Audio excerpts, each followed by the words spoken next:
এতিয়া আমি টেম্পোত জগন্নাথ মন্দিৰৰ অভিমুখে যাত্ৰা কৰিছোঁ। উৰিষ্যা তথা পুৰী আটাইতকৈ বিখ্যাত মন্দিৰটো হৈছে জগন্নাথ মন্দিৰ। জগন্নাথ মন্দিৰৰ ভিতৰত কেমেৰা এলাউ নাই, কিন্তু তথাপিও আমি যিমানখিনি পাৰোঁ আপোনালোকক বাহিৰৰ পৰাই দেখাবলৈ চেষ্টা কৰিম। কাৰণ আপুনি ইউটিউবতে হওক বা য'তেই হওক ক'তো জগন্নাথ মন্দিৰৰ ভিতৰ ভাগ দেখা পোৱা নাযায়। কেৱল তাৰ বৈশিষ্ট্যসমূহ আমি দেখিছোঁ আৰু দেখা নাই এতিয়ালৈকে, শুনিছোঁ।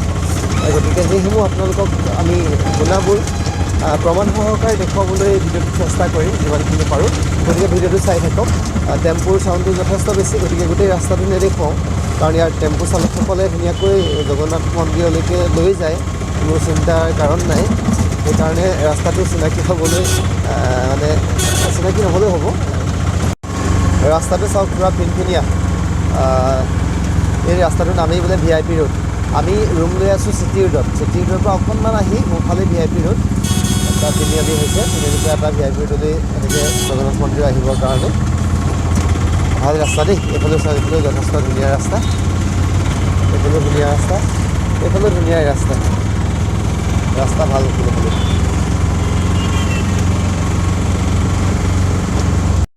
এইফালে এটা বস্তু লক্ষ্য কৰিছোঁ, প্ৰায় মানুহে বাইক চলাইছে কিন্তু হেলমেট পৰিধান কৰা নাই। এয়া দেখিছেনে?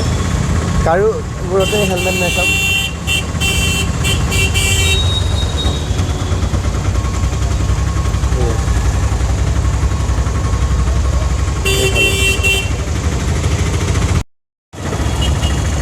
এইটো হৈছে হাইৱে। ইয়াৰ পৰা জগন্নাথ মন্দিৰ দেখিছেনে? অলপকৈ ওলাই আছে জগন্নাথ মন্দিৰ। আমি এতিয়া তালৈকে গৈ আছোঁ। এতিয়া আমি মেইন ৰোডেদি জগন্নাথ মন্দিৰৰ অভিমুখে যাত্ৰা কৰি আছোঁ। এইটো হৈছে মেইন ৰোড উৰিষ্যা তথা পুৰীৰ। এনেকৈ আপোনালোকক এইফালে সম্পূৰ্ণ টাউনখন মই দেখুৱাবলৈ চেষ্টা কৰিছোঁ চেলফি ষ্টিকৰ থ্ৰুৱেদি। গতিকে আমি পাই লওঁগৈ আপোনালোকক সকলো যিমান পাৰোঁ দেখুৱাই যাম জগন্নাথ মন্দিৰৰ পৰিৱেশটো। গতিকে ভিডিঅ'টো চাই থাকক। ইয়াত বৰ ধুনীয়া এখন কপাহৰ দোকান দেখিছোঁ, হলিতা ৰং বাটি। 8 गोटा को 50 रुपया। 50 रुपया 8 गोटा 8 50 में मिलेगा। हाँ 8 माने 8टा দিব 50 টাকা ল'ব। 10 गोटा 50 টাকা। ये कितना है दाम? 10 गोटा 50 टाका। 10 होता है। 10 होता का मतलब 10 जूता ना? ये रुका ये जूता सके 10 गुच्छी लेगा तो 50 रुपया। हाँ, ये एक गुच्छी होता है। हाँ, ये ही एक गुच्छी, 2 गुच्छी, 3 गुच्छी, 4 गुच्छी। 4 गुच्छी। 10 गुच्छी में 50 रुपया। बहुत ज़्यादा दाम हो गया। ना। हाँ, वो झूठ का बात है। वो कितना 4? क्या 60 है? हाँ 4 हाँ 6 6 8 8 10। हाँ 10। यहाँ में 50 रुपया। 30 ले लो। 30 30 कैसे? 30 10 का 30 रुपया। हाँ। 30 रुपया नहीं रे भाई। हो जाएगा। हाँ हो जाएगा। मैं कहने के लिए क्या है? हाँ, मैं सुनता हूँ कि यहाँ पे जो हलिता है ना वो दाम को बहुत कम है। कहाँ से अभी कम नहीं हो रहा है। वो तो ज़्यादा वो कपास तो लेके आएगा ना, ज़्यादा भाव हुए वो लोग को लेके बनाए कि आदमी दे रहा है। ठीक है 40 रुपये लीजिए। 10 रुपये तो कमाओ ना।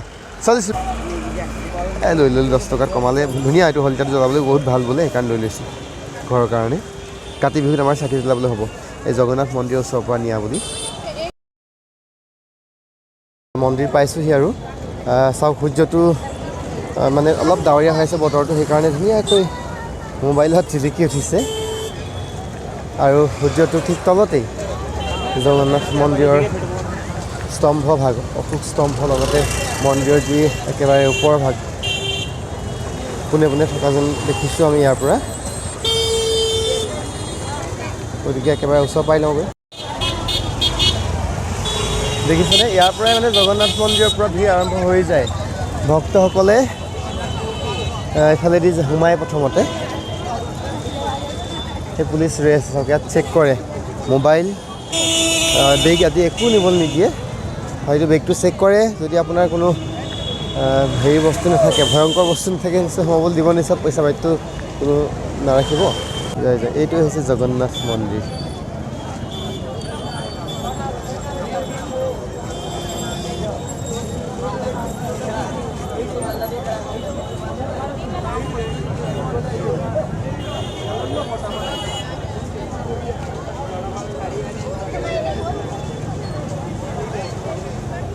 উৰিষ্যা তথা পুৰী বিখ্যাত জগন্নাথ মন্দিৰ।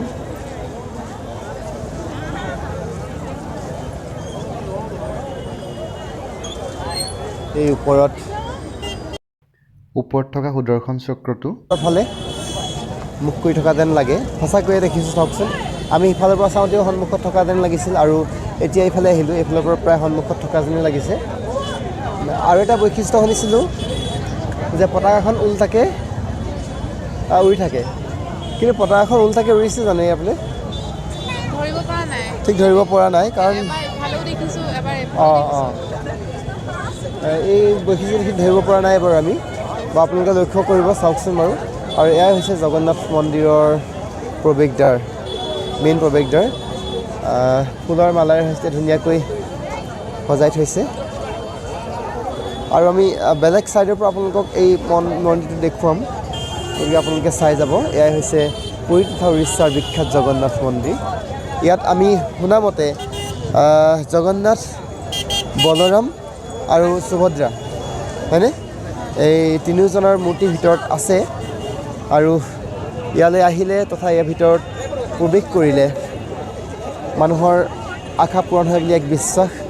গতিকে আমিও ভগৱানৰ কৃপাত আজি ইয়ালৈ আহিলোঁ। গতিকে আপোনালোককো উত্তম প্ৰ অফিচিয়েল চেনেলৰ যোগেদি মন্দিৰটো দেখুৱাইছোঁ, গতিকে আপোনালোকে চাওক। আৰু আপোনালোকৰ সকলোৰে মই এই ভিডিঅ'ৰ যোগেদি কৈছোঁ যে আপোনাৰ সকলোৰে মংগল হওক।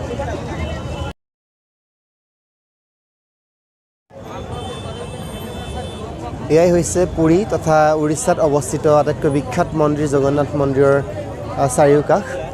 যথেষ্ট চাফা নিকা, ভিতৰত ফুলৰ টাবেৰে সৈতে বৰ সুন্দৰকৈ সজাই থৈছে। ভিতৰত CCTV আছে আৰু মোবাইল কেমেৰা এলাও নাই, সেইকাৰণে মই যিমান পাৰোঁ আপোনালোকক বাহিৰৰ পৰাই পৰিৱেশটো দেখাবলৈ চেষ্টা কৰিছোঁ। চাওক, আমি মন্দিৰত পূজা দি আহিলোঁ। এই ওপৰত যে আছে মানুহবোৰ দেখিছে, ওপৰত ভোগ বিতৰণ কৰা হয় বোলে। ইয়াত কিমান 752টা নে কিমান আছিল ন? 752। মই চাই পেলাই আপোনাক শুদ্ধ তথ্যটো বাৰু এই স্ক্ৰীণত দেখুৱাই দিম। তাত ইমানটা মানে চৌকা জ্বলোৱা হয়, আৰু যিমান লাখ লাখ ভক্তগণ নাহক কিয় তথা আহক কিয়, ইয়াত আপোনাৰ কেতিয়াও ইয়াত দিয়া প্ৰসাদ তথা ভোগ শেষ নহয়, বা সকলোৰে কাৰণে ধুনীয়াকৈ জুৰি যায়। লাগে 10,000 হওক বা লাখ লাখ মানুহেই হওক, সকলোৰে কাৰণে হয়। আৰু এটা কথা হ'ল, ইয়াত আমি শুনা পাইছিলোঁ যে জগন্নাথ মন্দিৰত যি ভোগ বনাওঁতে প্ৰথমতে আমি সদায় বা সকলোৱে তলফালৰ পৰাই কি কৰোঁ, জুই দিওঁ, তেতিয়া তলৰ চৰুটোত থকা ভাতবোৰে প্ৰথমতে সিজে। কিন্তু জগন্নাথ মন্দিৰৰ এক ঐশ্বৰিক শক্তি যে ওপৰত যিটো ভোগ, ওপৰত দিয়া ভোগৰ চৰুটোহে আগতে সিজে, ওপৰৰ পৰাহে ক্ৰমান্বয়ে তললৈ সিজি আহে বুলি আমি শুনিছোঁ। আৰু সঁচাকৈয়ে অতি আশ্চৰ্যকৰ কিছুমান কথা এই মন্দিৰটোত এতিয়াও প্ৰচলিত।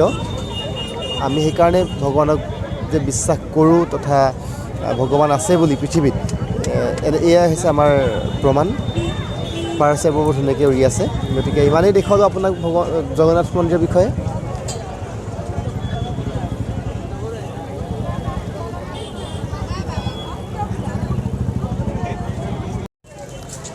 আহি আমি এতিয়া এইফালে পালোহি। এখন হৈছে জগন্নাথ মন্দিৰৰ প্ৰৱেশদ্বাৰ। জগন্নাথ মন্দিৰৰ চাৰিওদিশত 4খন দুৱাৰ আছে। আমি প্ৰথমতে যিখন দেখুৱাইছিলোঁ সেইখন এখন, আৰু দ্বিতীয়খন হৈছে এইখন।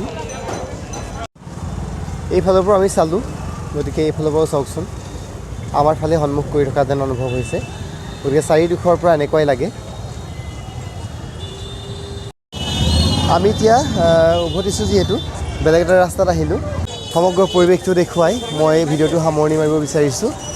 জগন্নাথ মন্দিৰৰ চাৰিওফালৰ পৰিৱেশটো দেখুৱাই আজি ভিডিঅ'টো ইমানতে সামৰণি মাৰিছোঁ। যদি আপোনালোকে ভিডিঅ'টো ভাল পালে লাইক কৰিব আৰু শ্বেয়াৰ কৰিব তথা চেনেলটো ছাবস্ক্ৰাইব কৰিব।